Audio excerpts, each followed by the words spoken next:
സാധാരണ ഈ അഹങ്കാരം കൊണ്ടാണ് ആൾക്കാർ ഏറിപ്പോകാറുള്ളത്.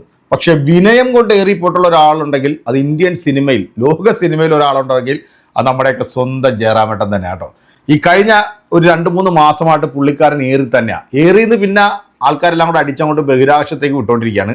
കാരണം പുള്ളി ഈ 2020 എന്ന സിനിമ അഭിനയിച്ച ആ സമയത്ത് 2 പേർക്ക് കൊടുത്തിട്ടുള്ള ഇൻ്റർവ്യൂ, ഒന്ന് തമിഴ്നാട്ടിൽ കൊടുത്തിട്ടുള്ള ഇൻ്റർവ്യൂ, ഒന്ന് നമ്മുടെ കേരളത്തിൽ കൊടുത്തിട്ടുള്ള ഇൻ്റർവ്യൂ, ഈ 2 ഇൻ്റർവ്യൂവിലും പുള്ളി പറഞ്ഞിട്ടുള്ള കാര്യമാണ് ആദ്യം പുള്ളി ഏറിപ്പോകാനായിട്ടുള്ള കാരണം. പിന്നെ അതിനുശേഷം ഈ കുറച്ച് ദിവസങ്ങളായിട്ട് പുള്ളി ഏറിൽ നിൽക്കുന്നത് പുള്ളിയുടെ ഒരു സിനിമ പ്രൊഡ്യൂസ് ചെയ്തിട്ടുള്ള, ഒന്നല്ല 2 സിനിമ പ്രൊഡ്യൂസ് ചെയ്തിട്ടുള്ള ഒരു പ്രൊഡ്യൂസറുണ്ട്, അസീബ് ഹനീഫ് എന്നാണ് അദ്ദേഹത്തിൻ്റെ പേര്, ആലപ്പുഴ ആച്ചിച്ച ഫിലിംസ് ആണ്.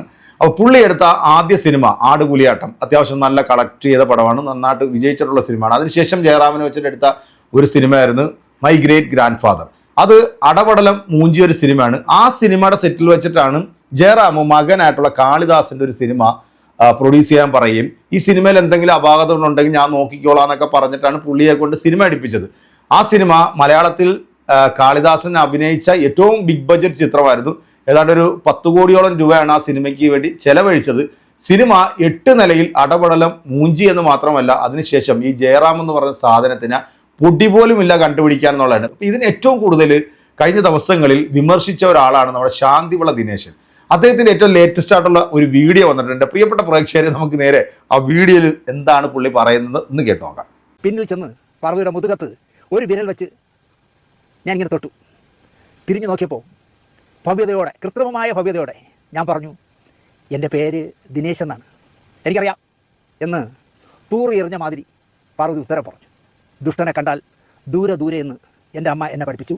ഞാനത് എപ്പോഴും പ്രാവർത്തികമാക്കും. എനിക്ക് ജയറാമിനോട് ഒരു പരിഭവവും പരാതിയും ശത്രുതയുമില്ല. വാക്ക് പാലിക്കാത്ത പറഞ്ഞത് മാറ്റി പറയുന്ന, നട്ടാൽ കുരുക്കാത്ത കള്ളം എന്നോട് പറഞ്ഞ ജയറാമിനെ ഞാൻ എൻ്റെ ബുക്കിൽ നിന്നും മാറ്റിയിട്ട് വർഷം 5 ജയറാമിൻ്റെ വിചിത്രമായ സംസാരത്തെപ്പറ്റി നമ്മളൊരു പ്രോഗ്രാം ചെയ്തപ്പോഴാണ് മലയാളി ഈ നടനെ എത്രമാത്രം വെറുക്കുന്നുവെന്ന് എനിക്ക് ബോധ്യമായത്. ഒരു പക്ഷേ ജയറാം രാജസേനുമായി അകന്നതിൽ ന്യായം രാജസേനൻ്റെ ഭാഗത്താണെന്നോ തെറ്റ് മുഴുവൻ ജയറാമിൻ്റെ ഭാഗത്താണെന്നോ ജനം വിധി എഴുതിയിരിക്കാം. പക്ഷെ അത് ശരിയാവണമെന്നില്ല. എന്തായാലും ജയറാം ജോഷി സാറിൻ്റെ 2020 ക്ലൈമാക്സ് സീനിൽ ഇല്ലാതെ പോയതിനെപ്പറ്റി 4 ക്യാമറകളിൽ 4 രീതിയിൽ പറഞ്ഞത് ഞാൻ തുറന്നു കാട്ടിയപ്പോൾ ഒരു ദിവസം കൊണ്ട് ആ പ്രോഗ്രാം 1 ലക്ഷത്തിലധികം പേർ കാണുകയും ഒരുപാട് പേർ എന്നെ വിളിച്ച് അഭിനന്ദിക്കുകയും ചെയ്തു. എനിക്ക് ജയറാമിനോട് ഒരു പരിഭവവും പരാതിയും ശത്രുതയുമില്ല.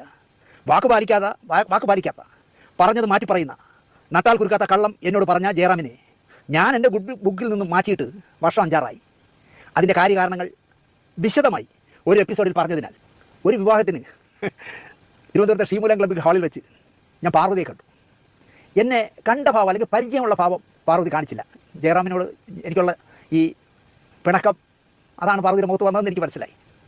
100% അപരിചിതയെ പോലെ നിന്നു സുഹൃത്തുക്കളായ ചില നടികളുടെ കൂടെ. അങ്ങനെ വിട്ടുകൂടല്ലോ എന്ന് എനിക്ക് തോന്നി. പിന്നിൽ ചെന്ന് പാർവതിയുടെ മുതുകത്ത് ഒരു വിരൽ വെച്ച് ഞാൻ ഇങ്ങനെ തൊട്ടു. തിരിഞ്ഞു നോക്കിയപ്പോൾ ഭവ്യതയോടെ, കൃത്രിമമായ ഭവ്യതയോടെ ഞാൻ പറഞ്ഞു, എൻ്റെ പേര് ദിനേശ് എന്നാണ്, എനിക്കറിയാം എന്ന് തൂറി എറിഞ്ഞ മാതിരി പാർവതി ഉത്തരം പറഞ്ഞു. സത്യത്തിൽ ആ ദേഷ്യം, നിസ്സഹായയായ മുഖം കണ്ടപ്പോൾ എനിക്ക് ചിരിയാണ് വന്നത്. അവിടെ നിന്ന് ചിരിക്കാൻ പറ്റുമോ? പാർവതി കൂടുതൽ ദേഷ്യപ്പെടില്ലേ?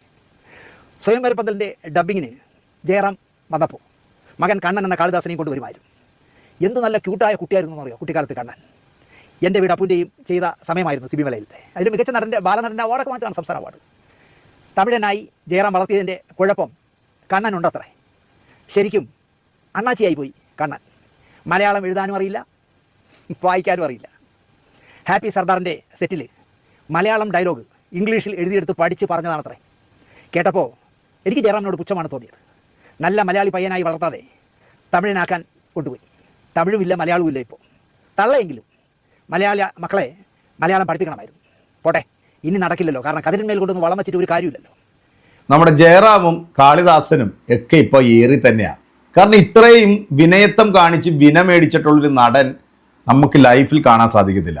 ഈ അസീബ് ഹനീഫിൻ്റെ സിനിമയുടെ കാര്യം അങ്ങ് വിട്ടേര്. ഇതിനു മുമ്പും ഇത്തരത്തിൽ ഒരുപാട് പ്രൊഡ്യൂസർമാരുമായിട്ട് സിനിമ ചെയ്തിട്ടുള്ള ഇദ്ദേഹത്തിൻ്റെ പല ആരോപണങ്ങളും പുറത്തു വരുന്നത് നമ്മൾ കണ്ടിട്ടുണ്ട്. എന്തായാലും കൃത്യമായിട്ട് കാര്യങ്ങൾ പച്ചയ്ക്ക് വിളിച്ചു പറയുന്ന ഒരാളാണ് ശാന്തിവിള ദിനേശൻ. കൃത്യമായിട്ട് കാര്യങ്ങൾ മുഖത്ത് നോക്കി പറയുന്ന ഒരു ആർജവമുള്ള ഒരു സിനിമാ പ്രവർത്തകനാണ് ശാന്തിവിള ദിനേശൻ.